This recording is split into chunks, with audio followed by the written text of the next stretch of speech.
2 weeks ago, we talked about how wokeness is Marxist, but this week we're going to be looking at an argument from not the liberal side of things, but from the apparent conservative side of things, saying that no, it's not actually Marxist. So let's dive into this and see what the argument is and why it fails, and specifically why it's really problematic to make the claim that wokeness isn't Marxist.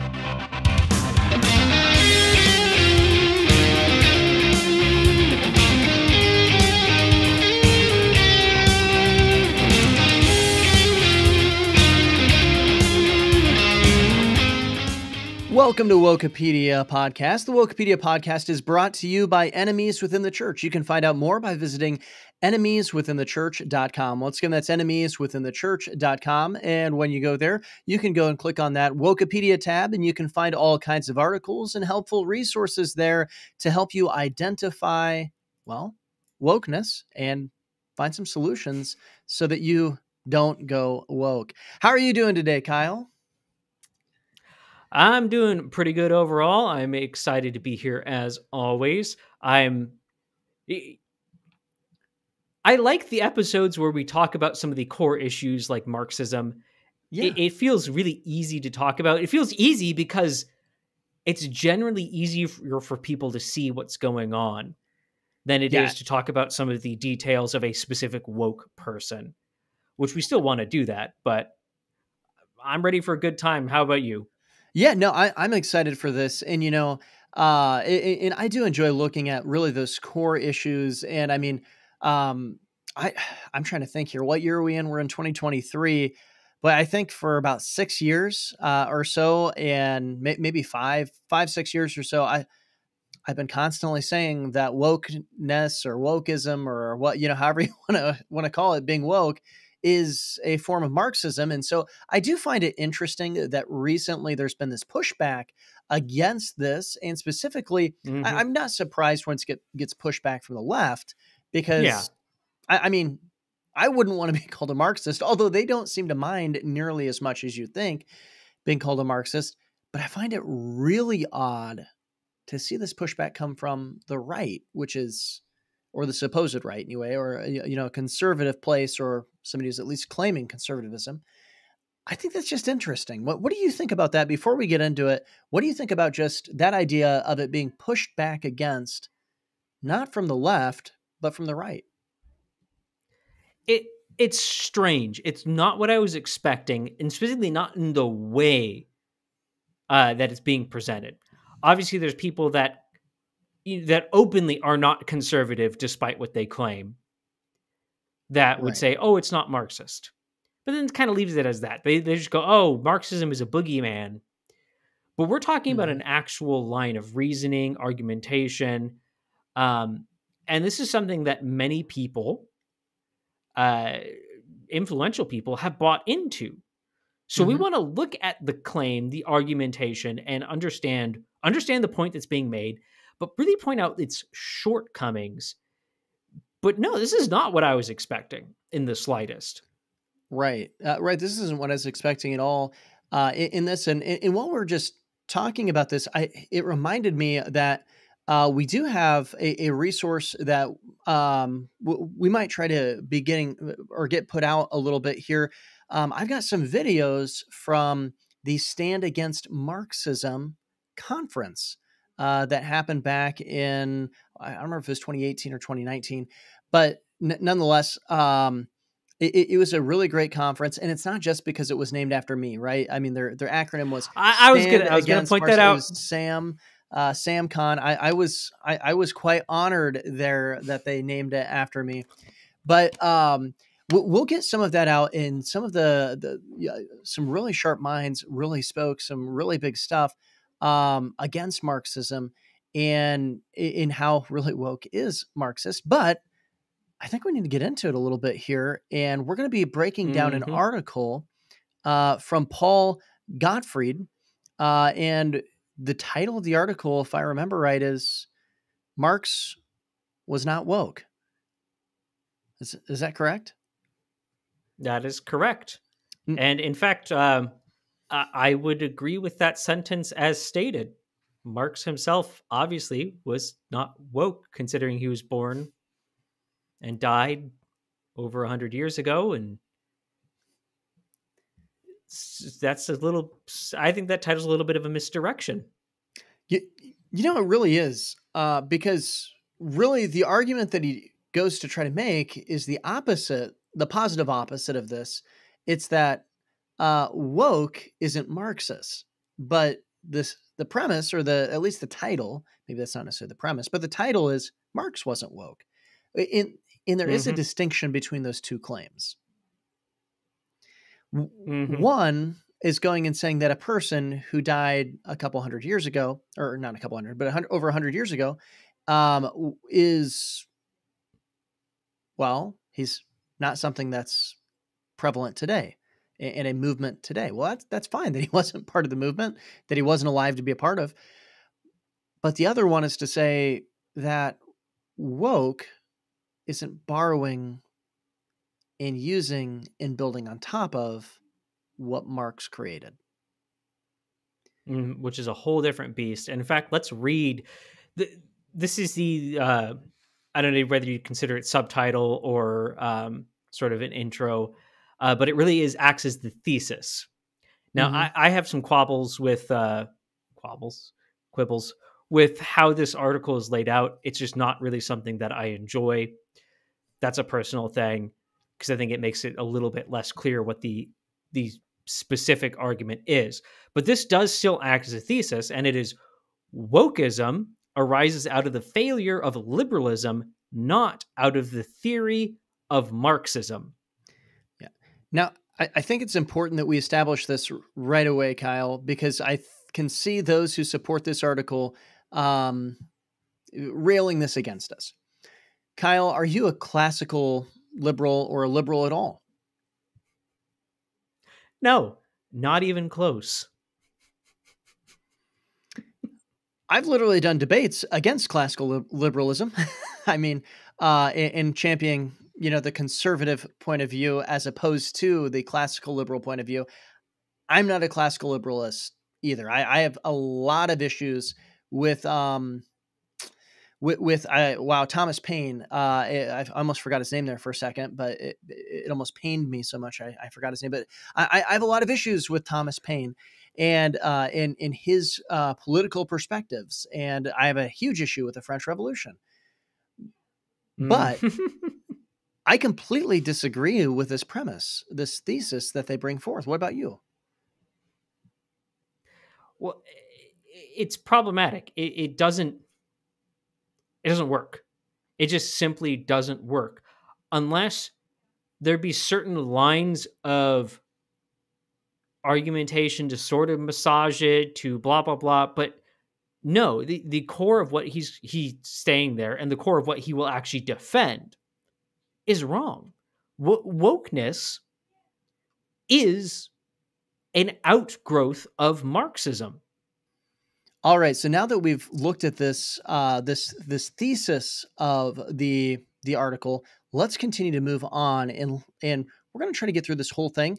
So Kyle, let's look at this next part that we want to highlight, and it says this: and it placed less emphasis on national and class identities than on individual advancement.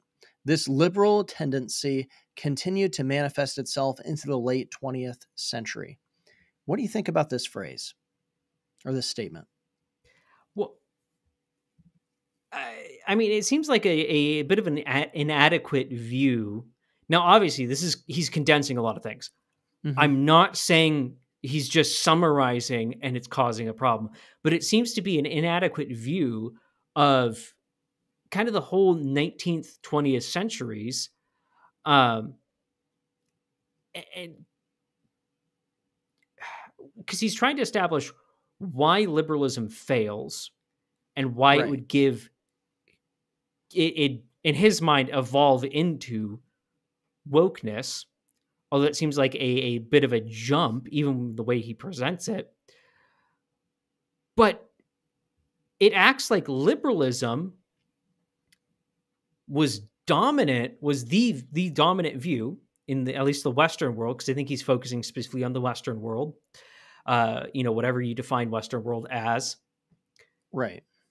and that it continued to grow into the late 20th century, kind of a continuity there, and then we get into wokeness kind of taking hold in the 21st century. But that's not really the case at all. We had a lot of different governmental systems arise in the late 19th century, and really the 20th century was an era of radical change. Mm-hmm. When it comes to a true liberal democracy in the sense of like classical liberalism, which is what we're talking about. We're not talking about a radical progressive liberal. That's something else. We're talking about classical liberalism. Because though the United States was sort of, it also wasn't a classical liberal democracy. No, not. I mean, you could definitely see it become a lot more of a classical liberal democracy in the late 20th century. That is true. Classical liberalism did start to take a little bit more of a root. That's fair. But that was not a continuation. It didn't just like, that's not where the US in particular, that's not where we started and then we ended up. And Europe, by the late 20th century, seriously, yeah, name a, well, by that point, I wouldn't say woke, but they were the majority, Marxist. Some form of Marxist, right? Yeah, whether it's just a socialist state, a more openly Marxist state, or whatever it is, they had gone in a different direction already. Like they had rejected liberalism. And to put it bluntly, liberalism essentially died on arrival because it has no ability to really withstand anything, which is why when liberalism was tried in, bloody French Revolution, the first real liberal democracy immediately collapses into a dictatorship and the French Empire. Right. The Weimar Republic, same thing. Mm-hmm. They tried to establish a classical liberal democracy, and boom, it falls apart because it has no staying power, and it turns into the Third Reich. Right. And I will say this about liberalism: if you're going to look at it with its connections to woke and whatnot, it's true that liberalism doesn't have any defense against the woke. Mm-hmm. And that it's true that we tried to go classically liberal or liberal in some kind of a form. And it's true that the woke came next. Mm-hmm. But the United States trajectory, that's true. Yes, that's true. The United States trajectory. But that doesn't mean that it didn't come from Marxism. Because just because something can't defend against Marxism, cultural Marxism specifically, doesn't mean that thing is culturally Marxist. It doesn't mean that thing is jumping from that. It actually ran through it, would be a better way to put it, when it comes to that classical liberalism. But I think this next phrase, or this next statement that we want to point out, gets a little bit interesting. He says, liberalism itself underwent significant changes with the modern welfare state. What is the modern welfare state? Because the modern welfare state, there's a word for it that really describes it well. Yeah, it's called socialism, which is not a, which is, okay. Can socialism not exist? Because obviously anything can exist in contradiction. Like you can have a state where two things shouldn't exist, but they're trying to, and then it's going to cause conflict. But in the theory sense, are they compatible? Can socialism and classical liberalism exist in the same governmental system? Coexist? No, like theory-wise. Does the theory of classical liberalism allow for socialism at the same time? Or are there things about them that contradict each other? I mean, there's definitely some things that contradict each other.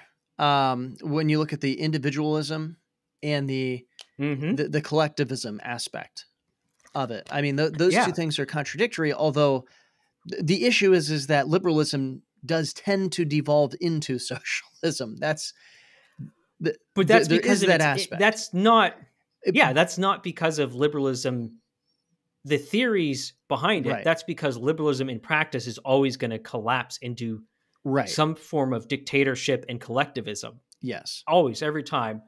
But I mean, the way I worded it, I reworded it for him. Liberalism underwent changes when Marxism supplanted it. Yeah. That's the modern welfare state. The modern welfare state is a Marxist-inspired system, a socialist system. And it's important, I think, to remind everybody, every Marxist is a socialist economically. Even the woke. Yep. That they push from socialism. And I just want you to appeal to our listeners. Do you think that the modern welfare system is anything other than socialism? Might not be full-blown socialism in certain aspects. We do understand that concept. But in the aspect that it's being put forth, it is socialism. That's what it is. Yeah. And where does in the United States, again, we're primarily talking about the United States. We'll talk about Europe as well throughout this as well. But where does it come from? FDR. Socialist. Yeah. It hurts my brain. Right. Well, let's keep our brain hazy. No. The next one says, moreover, while self-identified liberals supported nationalist movements and movements of national liberation throughout the 19th century, to whatever extent they reflected Enlightenment liberalism, they stressed individual rights and individual self-fulfillment. I'm a little confused why you would write this. If your thesis is wokeism arises out of the failure of liberalism and not out of the theory of Marxism, I'm misunderstanding this phrase, but it almost seems contradictory, or at least taking the wind out of its sails there. Am I missing something here, Kyle? Well, I mean, I ask you the same question. Am I missing something? Because this statement, where it is in the article, and we only skipped half of a sentence. We skipped half of a sentence. So this comes right off the heels of the previous one. But he appears to be making a point that he thinks is very clear, and it's presented in such a way that seems to be like a strong point. I don't see what he's saying. In fact, he seems to be showing how liberalism is very much different than wokeness. So it's confusing. And I think one of the reasons to point this statement out, is because it shows a little bit of a conflict in the article. Mm-hmm. The article really seems to be assuming certain things rather than explaining them. But it also seems to contradict itself at multiple points. And that will become much stronger in certain statements as we go along. But let's continue on. All right. You want to go to the next one? Yeah. And one of the contexts of this article is he's partially, more as a framing device, but he's partially responding to someone else, to Yoram Hazany. And so he says, Hazany is correct that the woke left has outflanked self-described liberals in the media and the academy by defending collective identities. So first of all, which again, can I point something out? Yeah, go ahead. A collective identity is Marxist. Mm-hmm. Like that's a tenet of Marxism. If you read the Communist Manifesto, which is written by Marx and Engels, the whole concept is the bourgeois versus the proletariat. the proletariat versus the bourgeois. These are collectivist identities. You're going to be in one of these groups, an oppressor or an oppressed. Now, he does generally use it as in an economic theory. And then you have guys like Gramsci who come along and they apply it to more of what the woke is using it for, because they're applying that to culture. But if you have a collectivist identity, that's woke. In the sense that he's using it. So, yeah, and this is funny because again, this is the next sentence after he just said how classical liberalism, Enlightenment liberalism, is opposed to that. It's individualistic. It's the individual, all about the individual, whereas the woke are all about the collective. And we're gonna immediately go to the next one because there's a whole rant I want to go on about that previous statement, but let's continue on. So the next one we want to highlight is the contemporary left has therefore developed its own collectivism by incorporating a vocabulary and conceptual framework borrowed from the Marxist tradition. Now, to clarify what he's trying to argue here is that, hey, I just told you how liberalism is individualistic, wokeness is a collectivist, and he's trying to synthesize those two things right here. These things are in conflict, but here's how I synthesize them together. Because he's saying the contemporary left, he's saying the contemporary liberals have developed their own form of collectivism. How did they do that? By borrowing from Marxism. Well, I'm sorry, but even if you're correct about what you just said there, you just gave up the whole point because you said they had to go to Marxism to get it. You defended that Marxism is where the collectivism that they're appealing to comes from, and they went to Marxism and grabbed that collectivism. So what did you just say that wokeness is? You just said it's Marxist. And in fact, you said it's closer to Marxism being collective than it is liberalism being individualistic. Therefore, you're saying it's more closely related ideologically to Marxism than it is to liberalism. So why are you trying to go from the further removed ideology of liberalism rather than the thing that it is adjacent to? Right. His own logic here falls apart in my mind. 100% it falls apart. And in fact, in reading this through, one of the conclusions that I've had is that he would have been better off trying to make the argument that liberalism is Marxist than he would trying to say that woke is liberal as opposed to Marxist.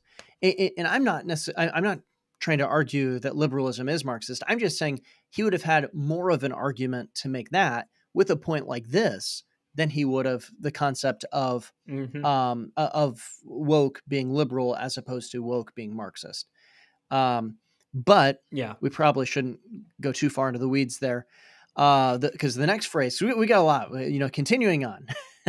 It says, the woke left has abandoned the socioeconomic perspective of older Marxist theory. That's not true. Has it? No. Yeah, when did they abandon socialism? Because the woke haven't got that memo, if that's true, because they're always, even reparations. That's socialism. Yeah, that's redistribution. Now it's different in function and the categories it's using than, you go back to the original Marxists, which were focused on the oppressed worker. Yeah. But it's still the same. And this was, it's still redistribution of wealth. Exactly. I mean, this is a silly point because even, especially, enemies within the church, we look at Wokepedia, we often look in the church concept of this. Even the woke, quote unquote, evangelicals argue for socialism. There's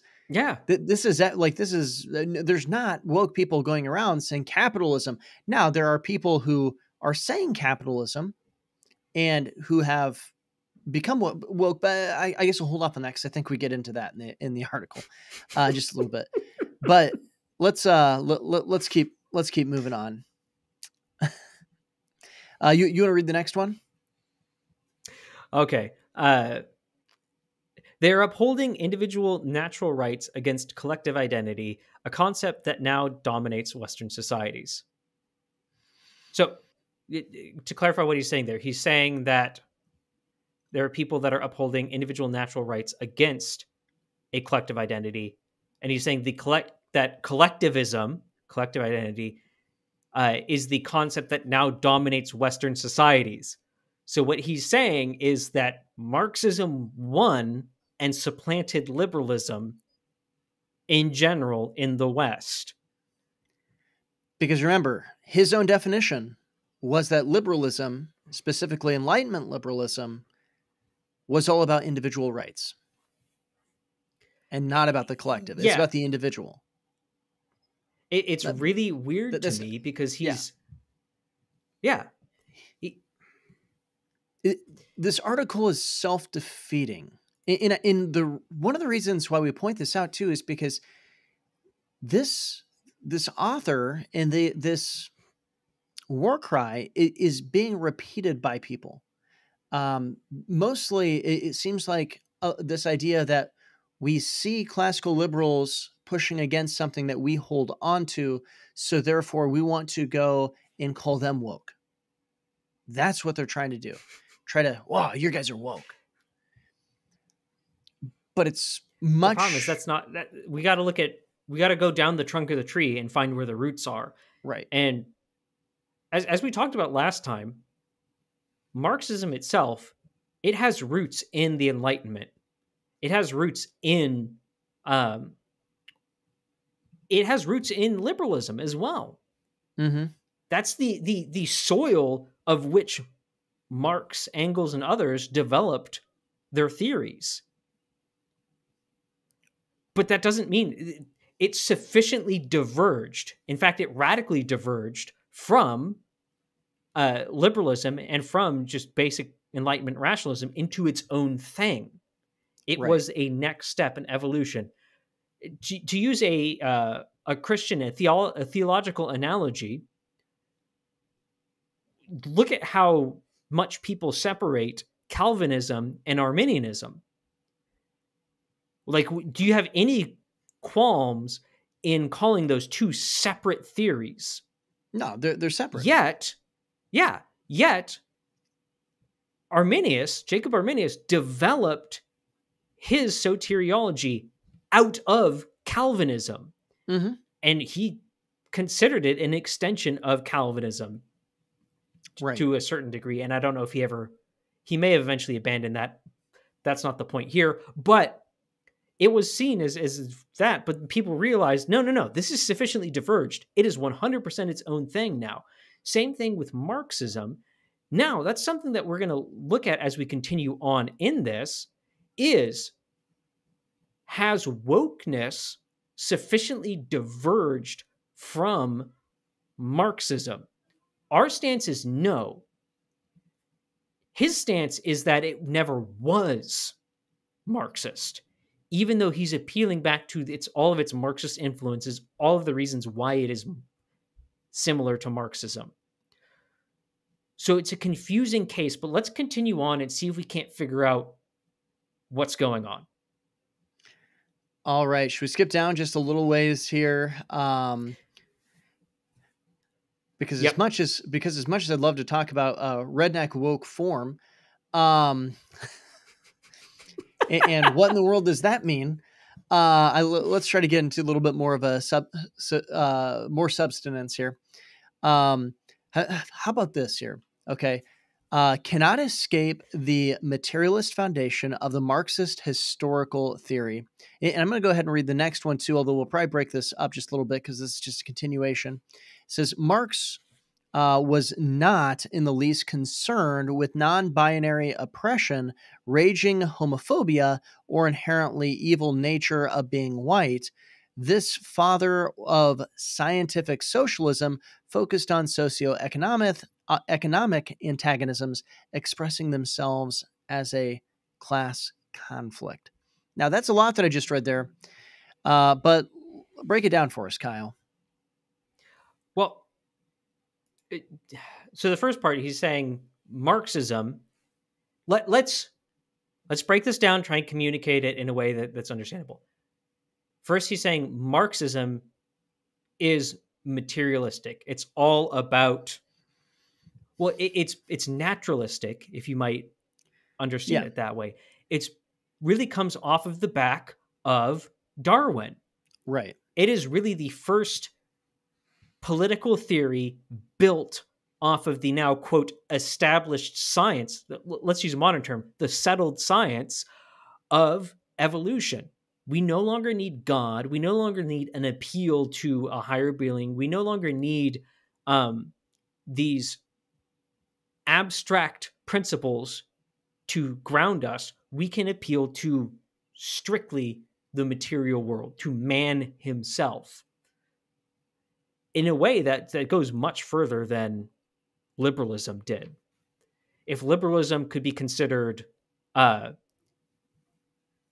agnostic, secular, Marxism is the first truly atheist, aggressively atheist view.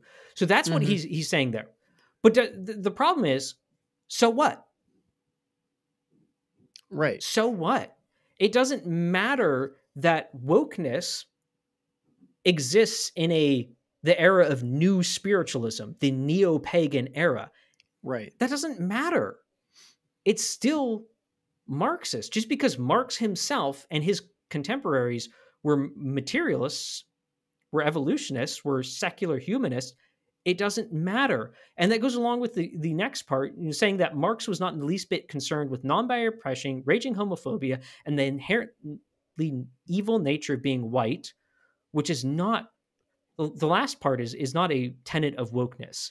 Tenet of wokeness is just, what is the quote dominant group? They are the oppressors. It's not specifically anti-white, although in its expression, because of the United States, it then sees, quote, white people are the largest group, therefore they are the oppressors. But of course, Marx isn't going to be concerned with those things. Those weren't the topics of the time. But beyond that, the whole sentence is a red herring. Again, So what? It doesn't matter if that's not what he was concerned about. The question is, do his theories apply to other things? Do his theories apply to non-binary oppression, to raging homophobia, to systemic racism? Do they apply to that? The answer is yes, very easily. People realize that and they applied them. Right. And I think this is important to look at. And I pointed this out a couple of weeks ago when we did kind of the first part of this podcast of this mini series, I guess. And that is Marx applied. Well, he didn't apply Marxism to this, but Marx wanted to destroy the family because he called it the bourgeois family. We look at this now. He had it backwards. He thought that destroying capital and the economy essentially, but going and destroying capitalism would destroy the family. That was what he thought. You thought that would destroy the family unit. Now he had it backwards because it's destroying the family unit ends up destroying capitalism, and that's what the next generation of Marxists realized is so they still kept Marx's goals. They still kept the idea of the revolution, but they applied it differently. They applied it to culture. And this is something that's really important. Sure, we can go and look at the concept of, no, Marx might not have been pro-raging homophobia or non-binary oppression or the inherently evil of being white. But the principles were there, and the overall deconstruction, the overall destruction was there. And he had the same goals. He just thought that you could, if you just destroyed capitalism, you would get this reset. You would get this concept of dethroning God. in the laws of order and nature. Well, and one of the things to keep in mind. So I said several things, and I'm gonna almost sound like I contradict it, but there's a reason why, because they hadn't realized this at the time. Right. But one of the things is that Nietzsche hadn't come yet. Now, he was a contemporary of them, but he's writing a little bit later. Nietzsche hadn't come yet with his Death of God. Mm-hmm. And Nietzsche was the first person to really at least popularize the reality that, hey, if God is dead, everything that goes with him, all the morality that comes with him, all these things is dead with him as well. And though these original secular humanists were starting to realize that, people like Marx were starting to realize that, they were still rooted like there was this absolute truth that they could hang their hats on. They were going through God's pocket for capital. They were stealing capital from God. Is that ironic? But again, Nietzsche hadn't come yet. Nietzsche comes and everything explodes. People realize the implications now. And the things start to get rapidly out of hand in all sorts of different directions. You get all sorts of crazy theories coming about, from the extremes of Nazis and their pagan fascist regime to cultural Marxism, sexual revolution stuff, all this stuff. They realize the implications of God being dead. So you have to look at, what did they have at the time? What information did they have at the time? And they were still operating under certain assumptions about a more coherent reality. Marx and his contemporaries were. And then you go into the early 20th century, and they're starting to abandon that and realize truth is dead, guys. Yeah. We can be whatever we want. Right. And you mentioned this idea of cultural Marxists. Well, speaking of that, he moves on pretty quickly, and he says this: his historical materialism, however, was overhauled in interwar Germany as the Frankfurt School and its critical theory came onto the scene.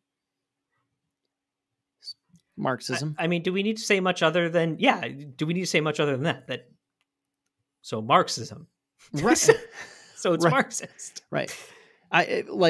Yes. I mean, like the Frankfurt School, they're Marxists. Like, I don't know people who are arguing that the Frankfurt School is not Marxist. Like, that's okay.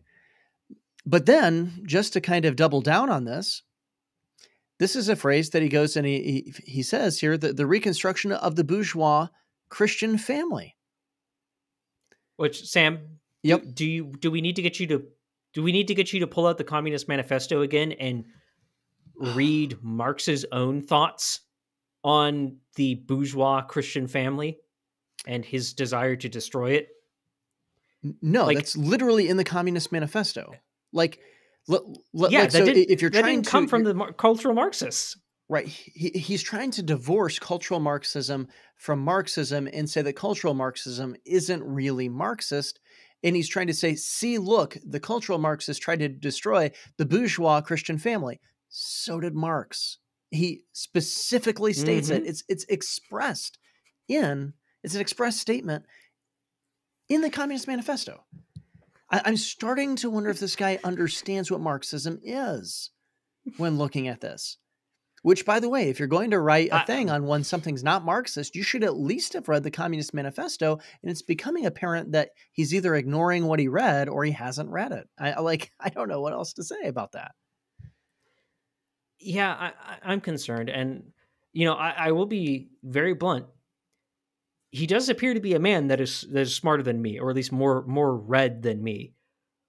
But it's not about how much you've read and the words you can use. It's about, do you understand what they mean, and have you read the right things for the statements you're trying to make? He doesn't appear to have done that. It's concerning. Right. But let's continue on and kind of explain why it is concerning. And I find this interesting. Okay. Let's just read. So by the 1970s, it was also becoming clear that the Western working class, which was moving decidedly to the right, could no longer be instrumentalized as a leftist revolutionary class. Well, duh. Like that's not surprising. One, the middle class had seen, oh, I gave it away right there. The working class had seen the failures of Marxism in non-communist countries. They'd seen, hey, guys, this doesn't work. They realize that it's not going to benefit them. Why? Because they're moving up in the world. They're seeing capitalism raise them out of poverty and into the middle class. And the middle class is always the biggest bulwark against Marxism, because Marxism needs to destroy the middle class. They need to destroy the what? The bourgeois class. That is literally the term. The term middle class, that's where we get it from, the bourgeois class, the class of merchants that rose, that weren't nobility, but rose into this position of wealth, that they were the start of the middle class. Literally, Marxism does not like them. Right. So obviously, they're not going to like Marxism. Right. And in Marxism seeks to essentially destabilize the middle class, because you have the oppressor and the oppressed, and they're trying to say there's nothing in between. And you're one of the two. And so, like, this middle part, that's a problem, right? And you don't want lots of people in the middle, whereas in capitalism puts most people in the middle. That's what it does. Now, this next one is interesting. It says this, I'm going to get just a little bit, expand on this just a little bit. It says, although members of what eventually evolved into the woke anti-fascist left look for an oppressed class, their choices had nothing to do with Marxist proletariat. Now, that's a really big claim, and based on what? Yeah. And if you boil down Marx's, like, just the simplicity of Marx's argument, it's proletariat versus bourgeois, but it's oppressed versus the oppressor. And he uses that kind of language as well. And so it's not like, that's not a far off thing. And so therefore, if you can go and say that the proletariat is just the oppressed, which he uses interchangeably, then you can go and look at this and say the exact opposite of what this guy is writing about is true. That his claim is not only not true, but it's the opposite. That you actually can find all of the woke oppressed as proletariats. They could say, and by the way, if you listen to their speeches, if you listen to them talk, if you get engaged, I've been in engaging debates with Marxists who are woke, guys who are obviously woke, and you know what they start saying?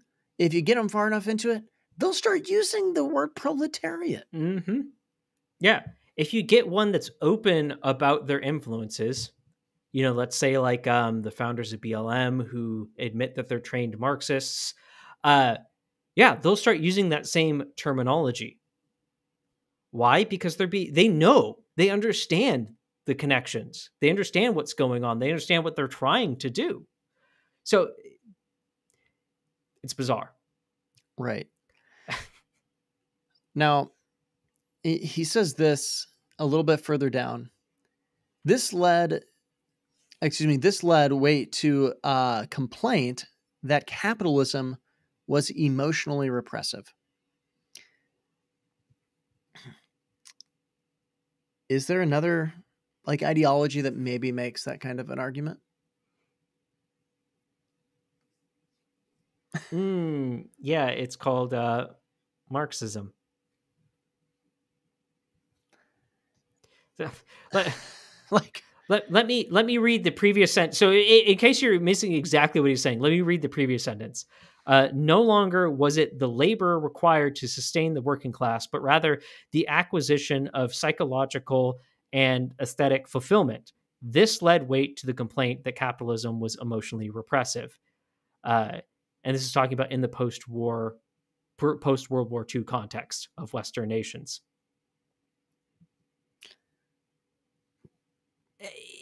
Yeah. Like, what's your point? So you're saying that the Marxist critique of capitalism was enhanced? And that somehow supports that liberalism is the origin of wokeness? I'm confused. I'm confused.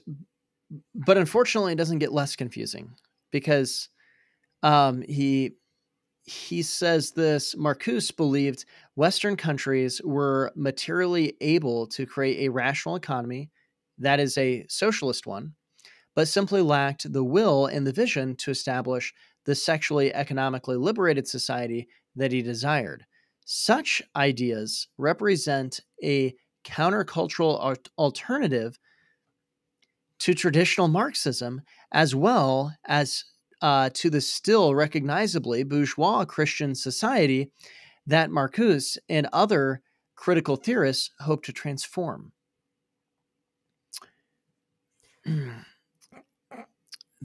So, So, so what you're saying is that that he was applying Marxism to culture.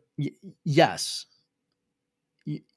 Yes, that's exactly what And, we're saying, which is there's a word for that. It's called cultural Marxism. and what you're saying is that that is Marxist by Gottfried's own admission. Now, what he's doing here, the argument he's claiming to make is that cultural Marxism isn't actually Marxist, guys. You know, I checked. He's saying that it's socialist. He's saying that it's using the Marxist critique. It's saying that it's against capitalism. It's saying that it's socialist. Marxist. It goes back to, you know, maybe he just didn't like when Ben Shapiro retorted to that person who said, why can't girls be in the Boy Scouts? And he's like, well, it's in the name. Maybe he just doesn't like that argument because he hates classical liberals so much. Like, that's the only thing that's coming to my mind here, because I'm like going, dude, it's in the name. They're literally coming and telling you we're Marxist. We're just applying it a little bit different.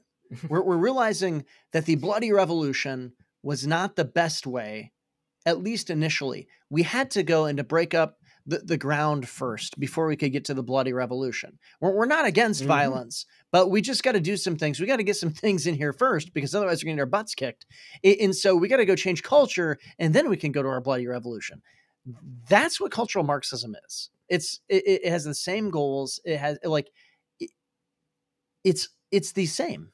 It's just they're applying it to a different aspect. It's the evolution of Marxism. This is silly. Yeah.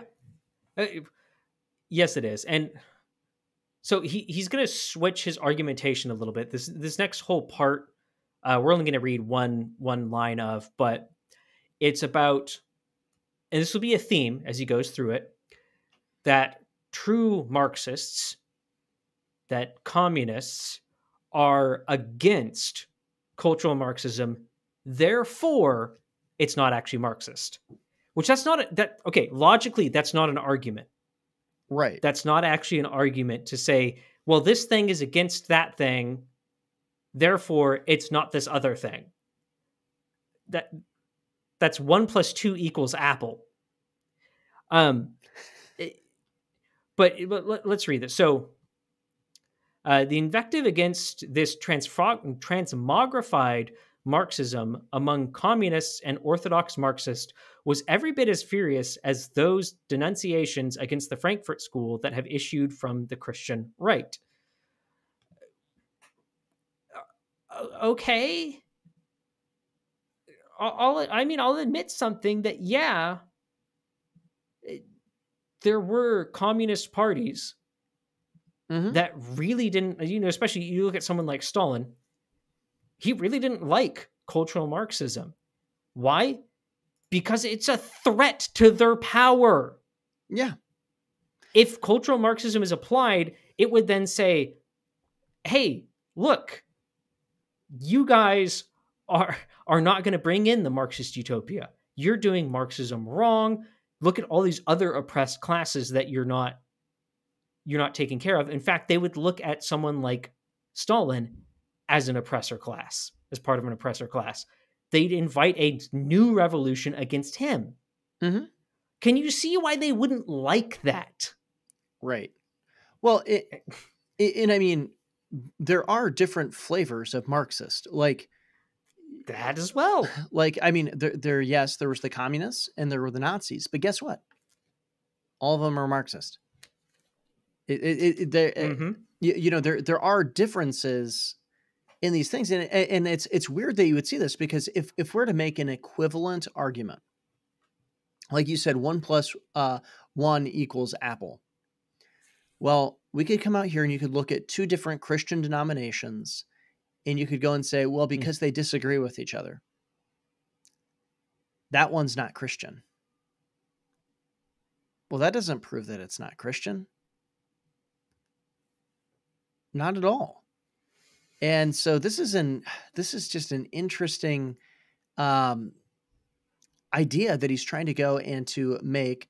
But we'll continue on here, and we'll come down to this section where it goes and it says this: even the Biden administration's proposed hike in corporate tax rate from 21% to 28% will likely impact the wage earners far more than the upper 5% of the income scale.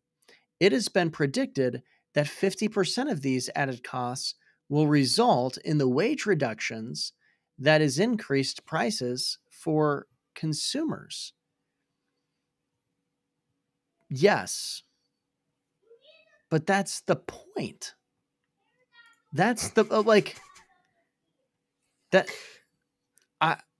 they want the middle class out of the picture. Kyle, help me out here. What? Does he not understand what he's arguing? I don't know. I'm frankly, I'm trying to make sense of the arguments he's making, but I get really lost because they don't flow, they don't make sense. Because, yeah, again, exactly. They want the middle class gone. The middle class is a bulwark against Marxism. If you can get rid of the middle class, then you've divided people into a binary oppressor. You are either, it's the whole Occupy Wall Street nonsense. It's the whole 99% nonsense. Those were all Marxist movements that just really didn't take off the same way that wokeness does. Cultural Marxism works really effectively. There's a reason that there's a reason that China and Russia split, because China was applying a much more, they were doing the Cultural Revolution. Now, it wasn't full-blown cultural Marxism, but still, Mao realized that the better way to go wasn't the globalist Marxist utopia, but was to focus a little bit more inward in the country and try and remold the culture itself. And in fact, that's one of the problems that the Soviet Union had in the early days, is that as it got further from the revolutionary core, further from revolutionary Russia and Eastern Europe, and more states were forced into it, those states were much more resistant to certain ideas like approving of homosexuality. Because guess what? It was legalized in the early Soviet Union. But other states like Kazakhstan, I think Poland, these states that were forced into this, but then were much more traditional, they outlawed it. And it wasn't later until you get Stalin that he then re-outlaws it, but he's taking things in a radically different course. Yes. And to call Stalin a communist is probably a bad use of the term, because he was a really bad communist, although he'd probably be considered a pretty darn good fascist, because he was much more of a national-focused socialist than he was a true globalist, although he was a really confused... He was a pragmatist. He was really a pragmatist. He was going to pick and choose whatever it took to hold the Soviet Union together. His successors were not, and that's one of the reasons why it completely collapsed. Again, as opposed to China, which has succeeded. But what do we see in either case? It's the destruction of the middle class. Right. Now, we're starting to run out of time here, so we're going to skip down just a little ways. And I couldn't skip down too far, though, because this is just a goldmine of, well, not great statements. And This is one of them. Indeed, wokeism offers the Ooh. example of a thoroughly unhinged left that communist governments and parties, as well as the Cold War in the West, all kept in check.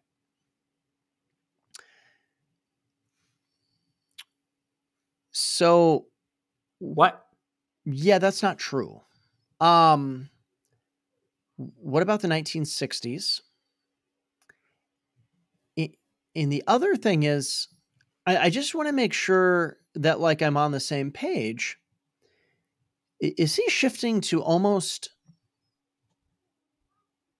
like use communism as a plus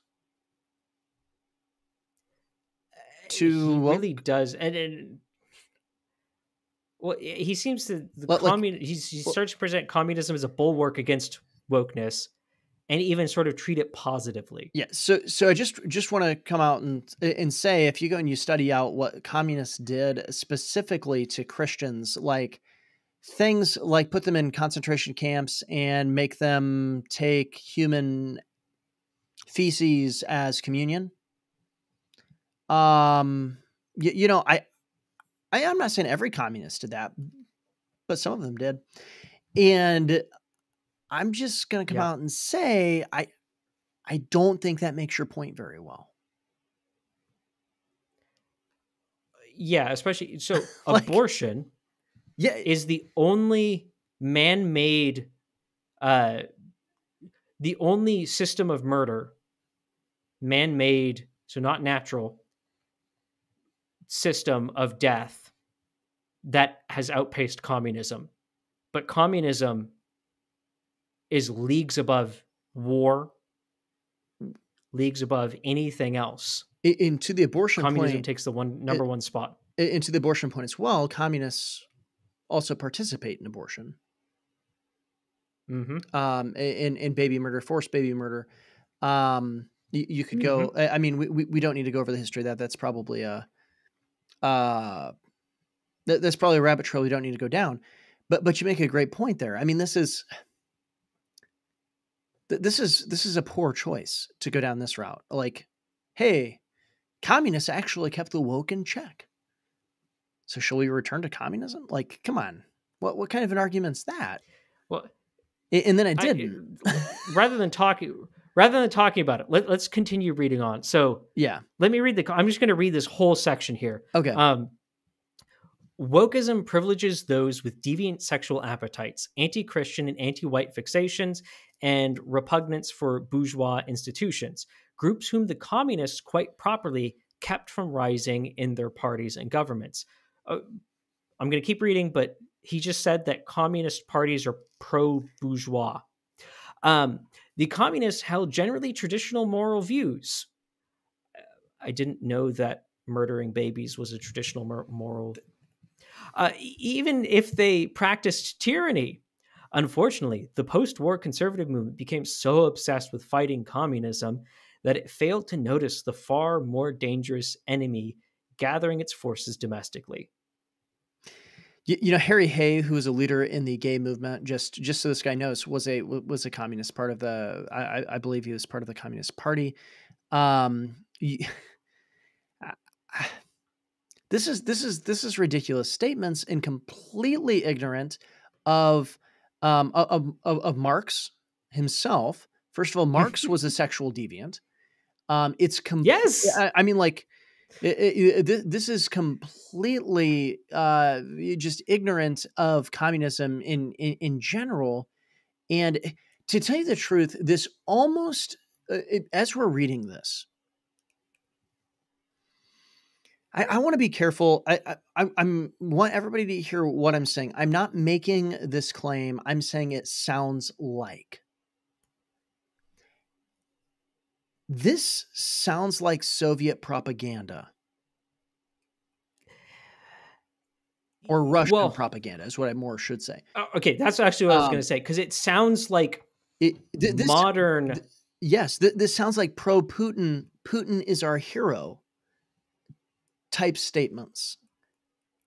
Well, and it seems to be giving into some of the revisionist, specifically, and why you're saying that, so to clarify to people, because it seems to really be giving into the revisionist idea that the modern KGB slash Putin, and obviously, KGB, Putin was a part of the KGB. Putin is a part of the KGB, but it's their revisionist history that they push that Stalin was actually the Russian hero and a Marxist hero, and that they need to go back to that's how they strengthen things. We go back to the strong Russia of Stalin, which is why it sounds like that, because he keeps appealing back to Stalinist communism as an ideal, as something that was traditional, moral, was against these things.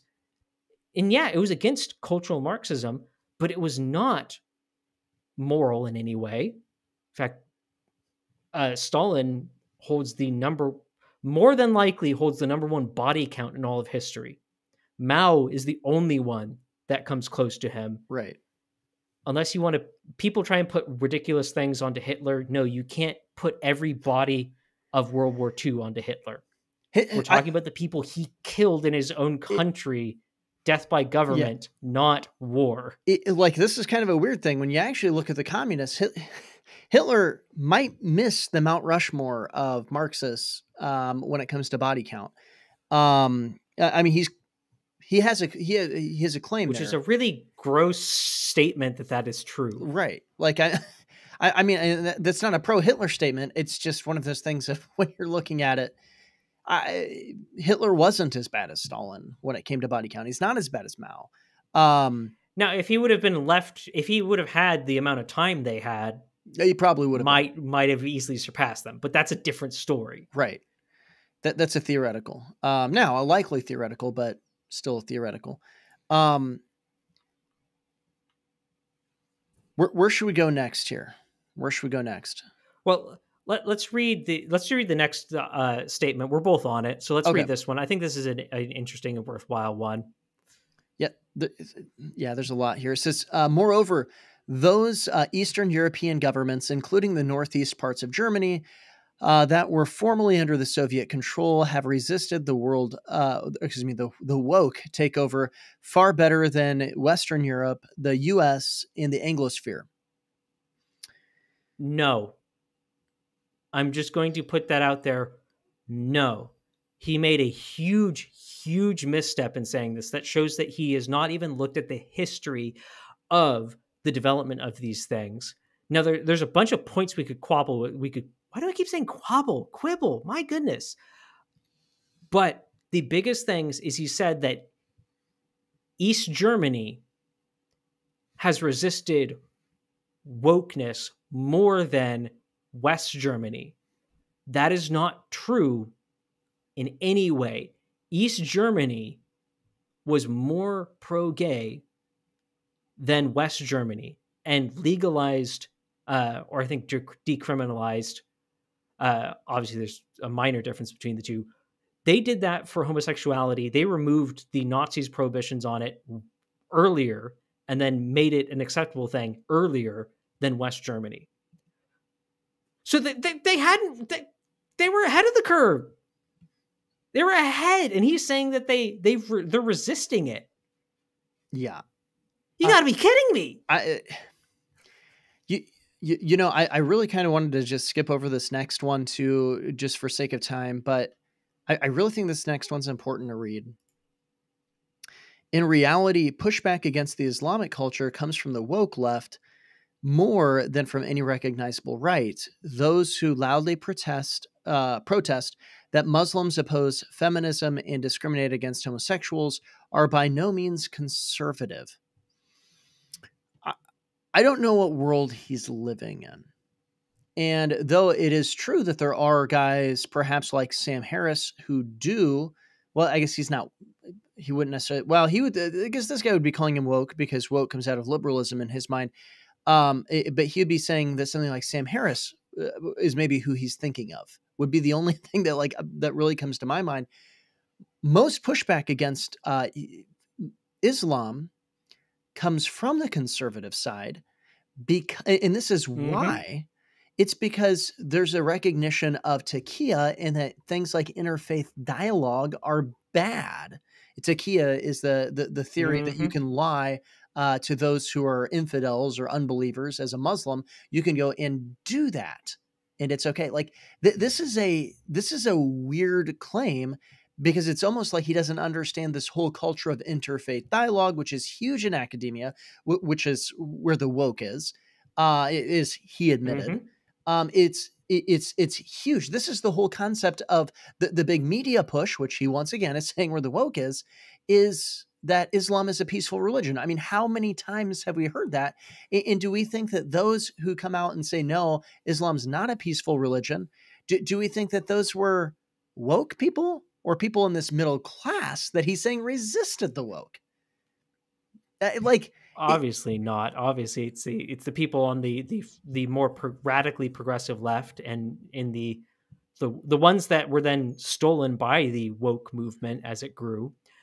But what's I mean, so what it is true. It is true that there's a tension right now in the woke movement. sure. They view Muslims as an oppressed class in the U.S. and they're always promoting them. They're always promoting them on that ground. But there's a tension because if they're even the slightest bit of a consistent Muslim, they then rebel against all of the transgender nonsense. Now, what I find interesting is they weren't so loud against the L, the G, and the B, but now the T stuff they're really loud against. Little observation, but there's a tension there, obviously, because the woke are like, oh, Islam, oh my goodness, Muslim, you're so oppressed in this country, Yeah, and then when it comes to that issue, they don't see eye to eye. But it's the same thing with radical feminism, that's which exactly is what I was going to say. women first, and transgenderism. They're at odds with each other, and there's a Right. tension there. Hmm. But it's postmodernism. It's a It's cannibalistic. postmodernism. There is no truth. Yeah, Yeah, it's a they don't cannibalistic care if it's ideology. contradictory. Right. Exactly. And it is going to eventually eat itself because eventually there will be there will be a new bourgeois. That's the thing of this when you get it into the culture. There is going to be a new bourgeois because and so then you're going to have to come up and eat it. But it doesn't Hmm. mean that these guys who became the bourgeois were not were not Marxist. It doesn't mean that they weren't cultural Marxist. It Hmm. doesn't mean that they weren't woke. It just means that it was their turn to be eaten by the postmodern ideology once again. And that's part of the problem here. But we've really run out of time for the most part. So I think we need to get kind of to the end. There's two more Right. things that we should cover, which is him linking it to the Bible. We can't not cover that. Right. Which, So we'll read this, and then we'll read his final conclusion. mm-hmm. So let me go ahead and read this. Sam, keep your brain from exploding. I will try. This dialectic has roots in both the Old and New Testaments, in which the suffering servants of the Lord or the chosen people eventually triumph over their oppressors. In the Bible, the righteous are destined to prevail over those who are persecuting them, thanks to divine assistance. Marx, it may be argued, was putting a scientific covering over an ancient belief, the lineaments of which he did not invent. He was adapting an ancient narrative to new material circumstances while invoking the mystique of 19th century science. Yeah. It may be argued that, and you know who argues that? Woke pastors. All of them. Every single woke pastor argues that. That is what they argue, and they're wrong.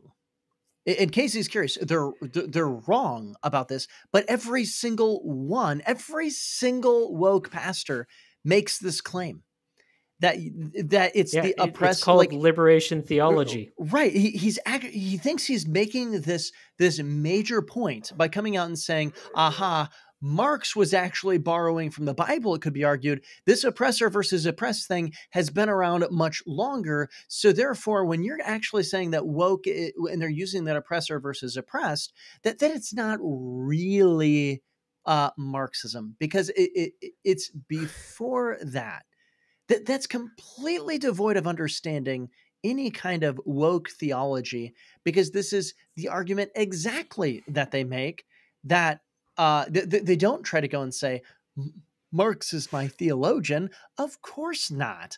But they're going and they're using liberation theology.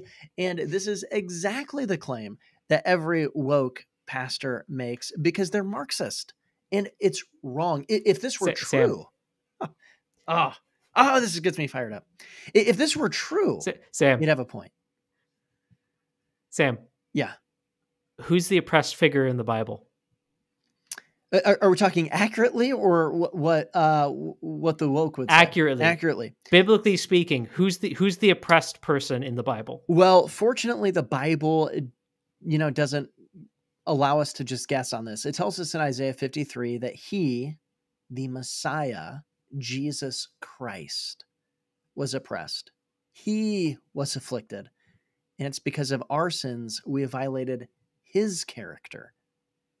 We're not the oppressed. So who are the oppressors? Us. Yeah.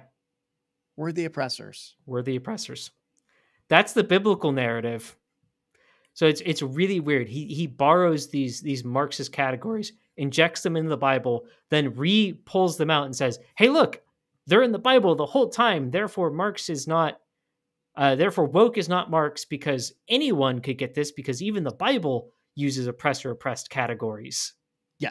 And that's not what first of all, that's not what the woke are doing. In the sense of the biblical category of oppressed versus oppressor.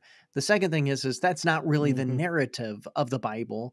It is true that we've oppressed him, but here's the here's the ridiculous thing. Let's just go and say, let's just take their premise for just a little bit. What does then the oppressed do in that narrative? Comes and redeems the oppressors. Is that what woke is going and preaching? No, they're saying reparations. No, that's not what woke's preaching. That's not what Marx preached either. That's the exact opposite of Marx. So when you actually look at it, it's the exact opposite of these things. So it's so weird that he goes, it's like he injects that in there hoping you won't examine it. You won't look at it and compare it to what reality is.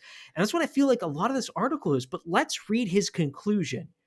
Right. What does he want us to take away? What's the last thought he wants to put into our mind to convince us that wokeness is just not a far off removed form of Marxism? It has no connection to Marxism.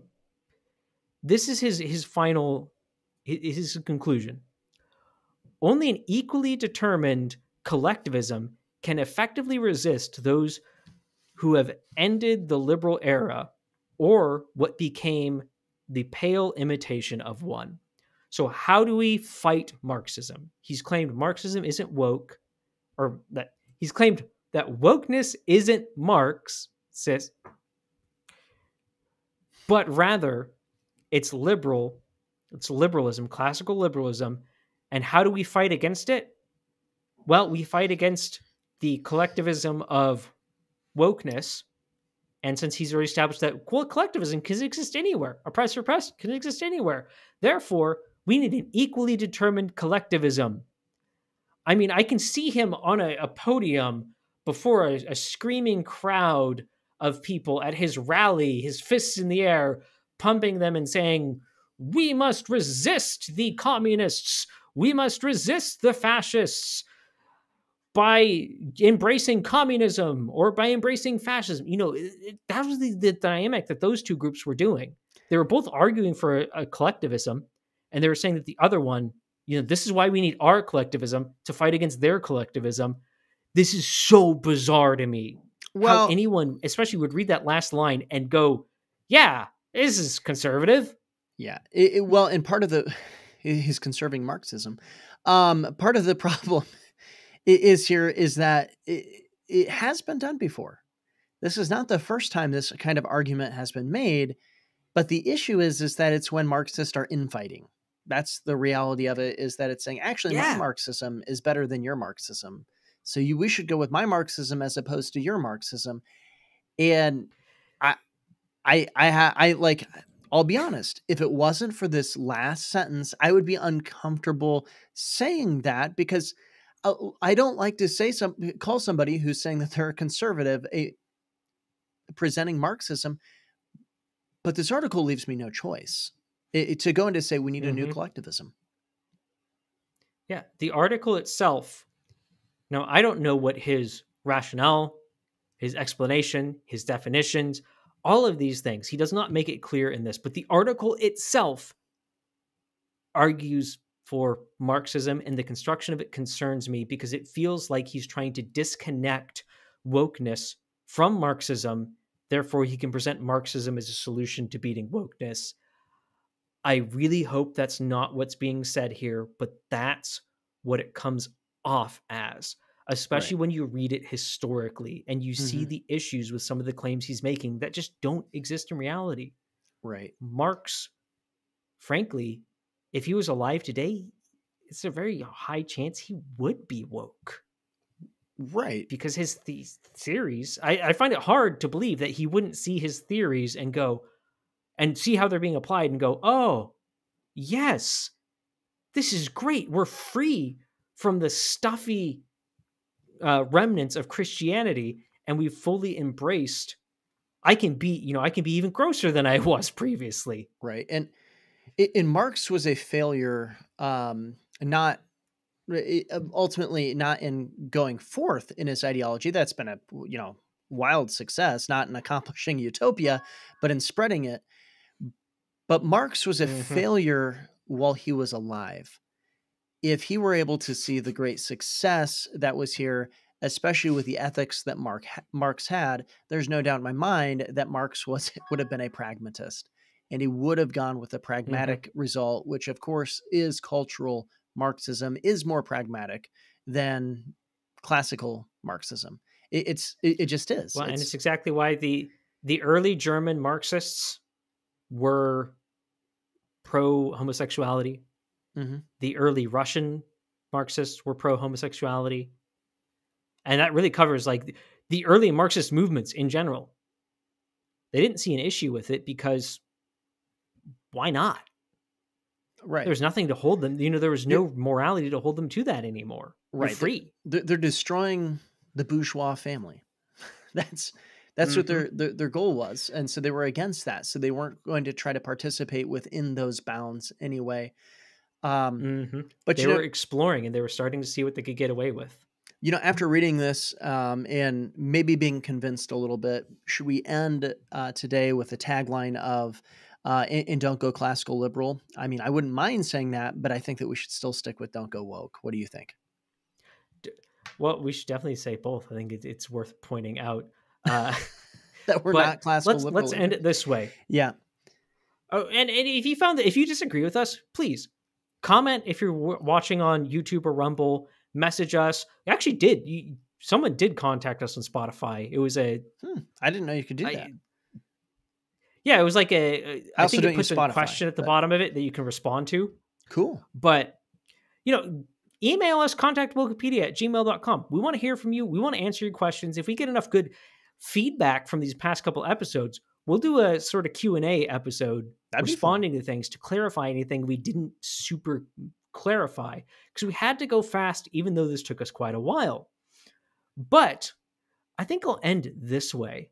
And Sam, I think you'll appreciate it. All right. Remember, wokeness is Marxist at heart. And don't go woke.